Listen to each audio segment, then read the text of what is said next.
Ajeng Semeng, kini saatnya saya Dana Paramita mengantarkan sejumlah berita dari Bali. Berikut 3 di antaranya.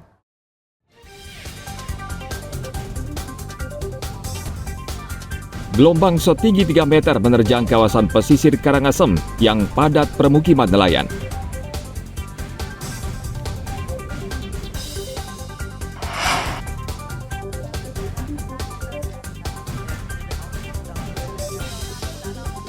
Petugas imigrasi Denpasar memulangkan bocah bule si Kocong ke Rusia.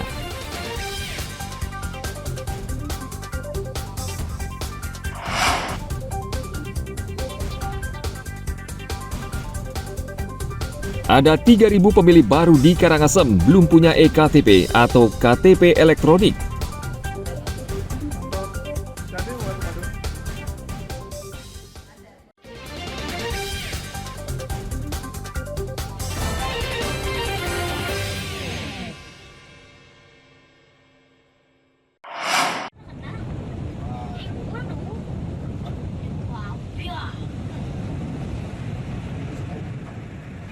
Cuaca buruk beberapa hari terakhir melanda perairan selatan dan timur Karangasem.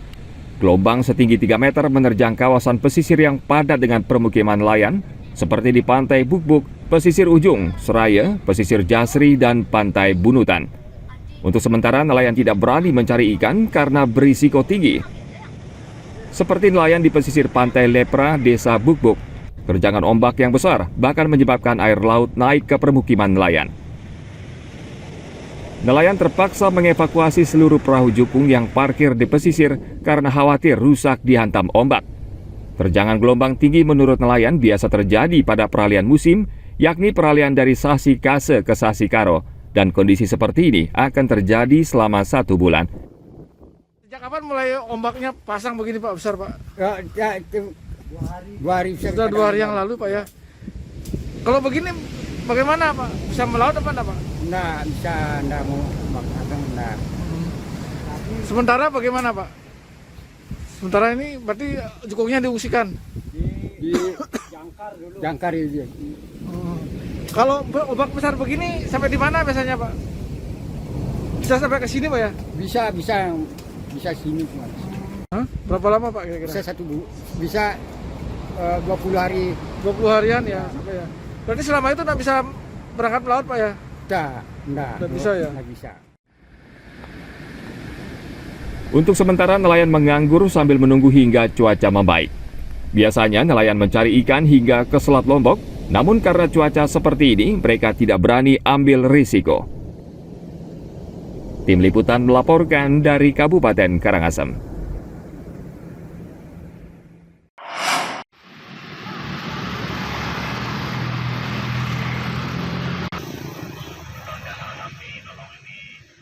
Sejak beberapa pekan, jumlah kasus demam berdarah denggi DBD di Kabupaten Bangli menurun. Bulan Mei lalu, kasus DBD sempat mengkhawatirkan karena jumlahnya melonjak drastis mencapai 277 kasus. Lalu pada bulan Juni, perlahan jumlahnya menurun hingga 79 kasus. Melonjaknya kasus DBD di Kabupaten Bangli disebabkan perubahan cuaca yang tidak menentu, sehingga memicu pertumbuhan nyamuk Aedes aegypti yang menjadi penyebab demam berdarah. Kendati demikian, Kepala Dinas Kesehatan Bangli Inyoman Arsana meminta masyarakat tetap waspada karena kasus DBD bisa kembali naik bila tidak menjaga kebersihan lingkungan dan kesehatan diri sendiri. Penyakit demam berdarah di Bangli, walaupun cuaca masih tidak menentu, hujan, panas lagi, saat ini sudah melandai, jauh turun. Tapi kami tetap berharap masyarakat untuk menjaga kebersihan lingkungannya sehingga DB ini benar-benar bisa berkurang.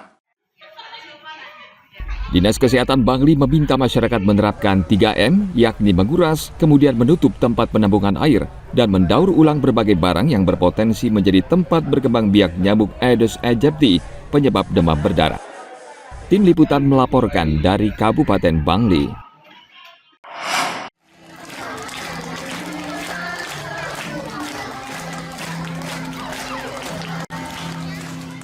Ratusan siswa di Karangasem terancam tidak bisa bersekolah karena status mereka terganjal di daftar pokok pendidikan atau Dapodik Kemendikbud.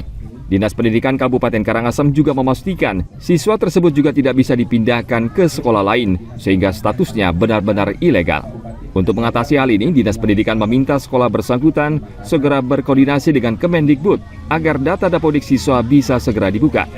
Sementara proses pendaftaran atau input data siswa baru dalam sistem dapodik di seluruh sekolah di Indonesia termasuk di Kabupaten Karangasem akan ditutup pada tanggal 31 Agustus mendatang. Dinas Pendidikan Karangasem sudah memanggil kepala sekolah bersangkutan untuk rapat bersama untuk mengkaji masalah ini. Hasilnya akan dibawa ke Kemendikbud dan berharap Kemendikbud membuka data dapodik. Kemarin informasi kalau SD yang lebih daya tampung informasi tidak ada masalah dari inputan dapodik, tetapi yang di SMP informasi ada beberapa. Kemarin khusus di SMP 1 Selat juga ada kendala, walaupun dia cuma kelebihan 9 orang dari daya tampung, sedangkan yang di SMP 1 Kubu maupun di SMP 3 Kubu dan SMP 2 Melapura gitu. SMP 3 Selat juga seperti itu. Tapi kemarin kami sudah rapatkan, mudah-mudahan pihak sekolah mengusulkan kembali pasca penerimaan PPDB dan MPLS sebagai dasar kajian dengan kondisi real yang ada di lapangan. Sehingga dasar itulah kami untuk memberikan rekomendasi untuk daya tampung mengalami satu perubahan.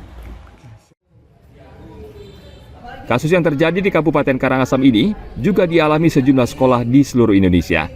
Dinas Pendidikan Karangasem berharap Kemendikbud bisa mencarikan solusi mengingat ratusan siswa tersebut sudah mengikuti MPLS dan mulai mengikuti kegiatan belajar mengajar dan mereka juga tidak mungkin dipindahkan ke sekolah lainnya.